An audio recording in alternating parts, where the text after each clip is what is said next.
All right, here we are with day 8. Today's prompt is ruffle, which is one of my favorites. I know that there are some amazing ruffles coming at you out there, or already have. As you may have noticed, my videos, these last couple, or these upcoming, or the couple right around this one, are a little bit late. We had some internet problems at our house, but I am all caught up, and here we go. So, this prompt is delicious. I love texture. I love fibers. I love fabrics. I love adding them into my mixed media works of art. And so I have taken a piece of rust dyed fabric, which you can actually get the instruction for in 2 places from me in my all wound up workshop hosted on the Southern Gals Designs Creative Network, which is a self-paced workshop all about creating amazing mixed media pieces and connections that turn into a very long, skinny piece of artwork that wraps around a spool. And I really, really love it. I really do. So I demo rust dyeing in that workshop. And then also on my own website, there's a rust dyeing workshop individual, so just on its own, a tutorial on how to get some amazing rust dyes. But I have this piece of rust dyed fabric, and I've torn it down lengthwise and then folded it over so that it creates a ruffle. And I had originally intended to stitch it to the card, but then I don't know, like I just wasn't really feeling the stitch, which is insane because I love hand stitching and machine stitching. But then I thought, well, I think I'm just gonna glue it in place.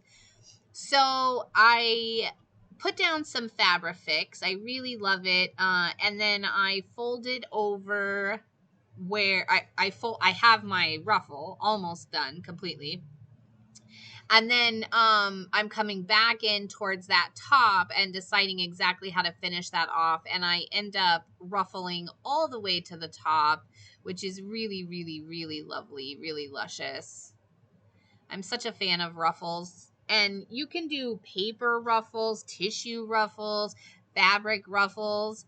I think someone even took like ruffled chips and used that bag because they love ruffle chips, which I think is hilarious and so perfect and spot on for the 5-minute challenge.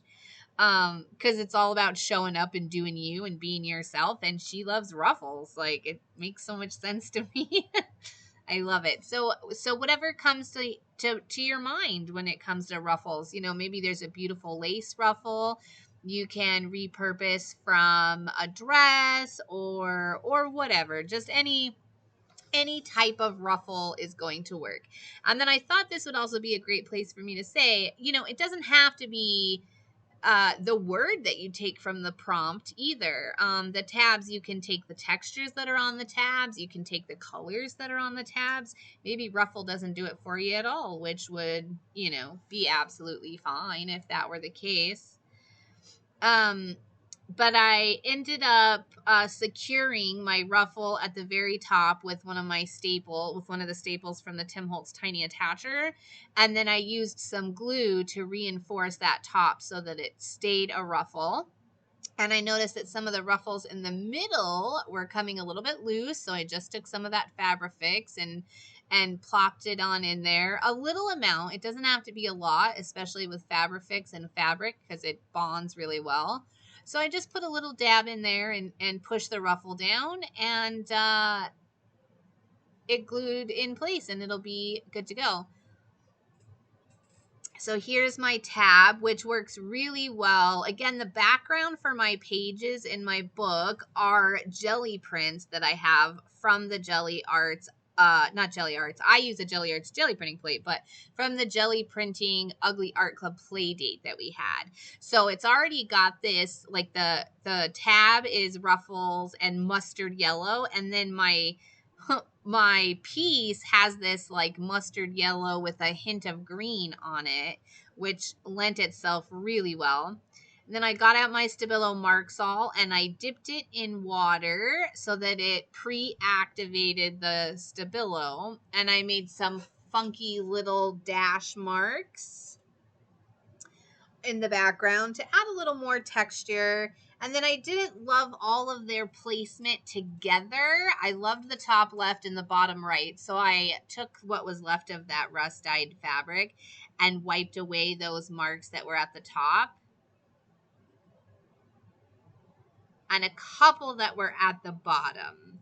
I think I am just really like trying to work towards imperfect, and I have to like work for it. It's so weird, but I'm just so used to making like equal overall patterns that I have to work for unevenness, which is fine. So as you saw, I worked for it there. I was able to wipe those away and put them back in a more sort of like sporadic style. So this is my day 8. Here are a look at the prompts. You can get them at theuglyartclub.teachable.com. The doors open in just a couple days. See you guys.